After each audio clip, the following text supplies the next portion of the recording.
What's up, YouTube? Car Boss here, back in another video where I talk about cars, money, investing. Today we're talking about pivoting again, part 2 of the series. And if you guys didn't check out my last video, I kind of previewed my pivoting movements between Magic the Gathering to sports, and I talked a bit about Marvel as well as why I'm kind of like transitioning out of Marvel at the moment, looking at some of the prices and some of the things that's been going along in that market, right? And I think I've kind of spoiled it a bit with on my Instagram on what's the new market I'm looking at, and also some of you subscribers and viewers kind of guess of the direction that I was heading. And as you can see from the YouTube cover title as well as here on the main screen, I'm moving into Formula One.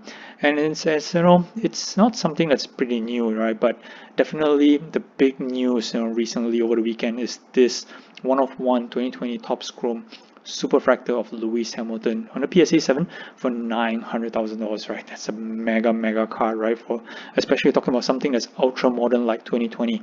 But what people don't actually realize is 2020 is actually the flagship product for Topps, okay, for Formula One. So kind of like, so to speak, rookie card for Lewis Hamilton, despite being in the Formula One circuit for many years, right?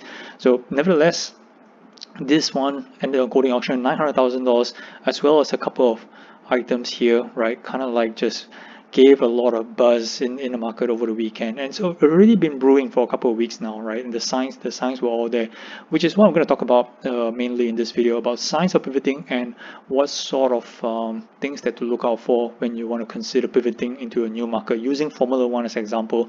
This is not a video about a premier on investing in Formula One. I'm going to save that for another video, but this is more about strategies to consider, strategies to think about, and things to avoid when you're actually doing a pivoting from one market to the other. In my case, from Marvel to Formula One, right? So as I pointed out, the first thing is all these big stuff here, right? You can see here the Hamilton at 900K. You got another Hamilton here at about $17,000. You got Max Verstappen patch autograph at $13,000. All big cards, right? So these are kind of like the the bad signals per se, right? Giving the signs and calling people in. But of course, Formula One's not for everybody, right? It's one of those alternative sports, aside from your usual basketball, football, baseball. But definitely there is a global following, much like soccer. So you kind of like perhaps you can actually compare these two side by side, but naturally, there's a lot of perception that collectibles for Formula One is more kind of like towards the memorabilia, such as the helmets, the gloves, the shirts, right? So cards are pretty new in general, but that's what you said about soccer previously, when soccer memorabilia is more for the jerseys and then for the shoes, right? So and then it's slowly moved on into other collectibles, such as trading cards, whereby it has become a very popular collectible up to today.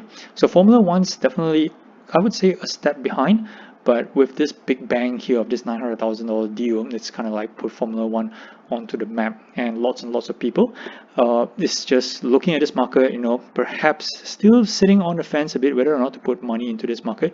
But you can tell that with 900K onto a card here, 16K, there are people who are putting in big bucks into this market here, right? And obviously, right, these cards are not popping out of nowhere. These are not vintage, something that you pull out from the back like 20 years ago.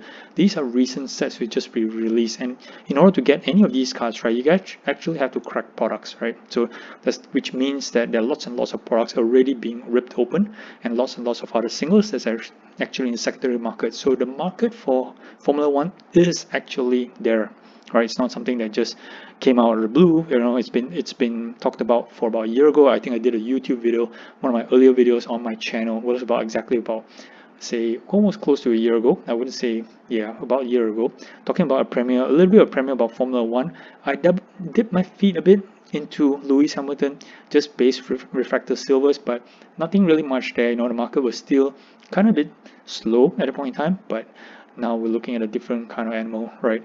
Which comes to my second point about pivoting, right? Where do you actually consider entering into a market like this, right? So I give you for my personal example, I'm looking at these two cards here, right? See, these are the two cards I've already purchased: Lewis Hamilton Topps Chrome Purple Refractor, or $399 in a PSA 8, right? Multiple copies of them, 1500, 1600. So you then ask yourself, right? Hey, car boss, don't you mention a couple of videos back that you should always invest in investment grade cards, which means a PSA 9 or PSA 10 and above, right? So why am I looking at a PSA 8, and something that's I would say high population of 399? When you're looking at Marvel, precious metal gems, you're looking at something that's out of 100 or something that's out of 50 or 25 or 10. But why are you looking at 399? And to me, it's always about the entry price, right? Where I'm coming in. So 1500, 1600 is kind of like the sweet spot, or kind of like the acceptable spot for me to enter into a new market like this. Of course, you could go in stronger. You could go to PSA 9s, you go to PSA 10s, right? So if you look at this particular Hamilton here, this is the same performance PSA 8. On the PSA pop report, there's 50 PSA 8s and 81 that's higher, right? There will be X number of 10s and 9s in totality. So 131 cards, graded 8 or better. So that's actually not huge in terms of pop count, right? You're not talking about thousands or tens of thousands. It's still relatively a small pop count for such a popular sport like this. And coming in at 1500 entry price, it kind of like gives I would say de-risk yourself, if anything bad were to happen, right? If let's say the market didn't really pick up and you need to divest yourself from the Formula One cards, you may be losing like 20 or 30% in totality, right? And that the pinch doesn't feel as great, right? Let's say for example this Hamilton at 1500 and you sell it for 20% or 30% a loss, you'll be losing about like $400 or $500, which is still generally acceptable. If you have gone in for something like say a PSA 10 recently sold for $12,500, losing 20 to 30% on that's a few $1,000s, right? So that's kind of heavy to a lot of people.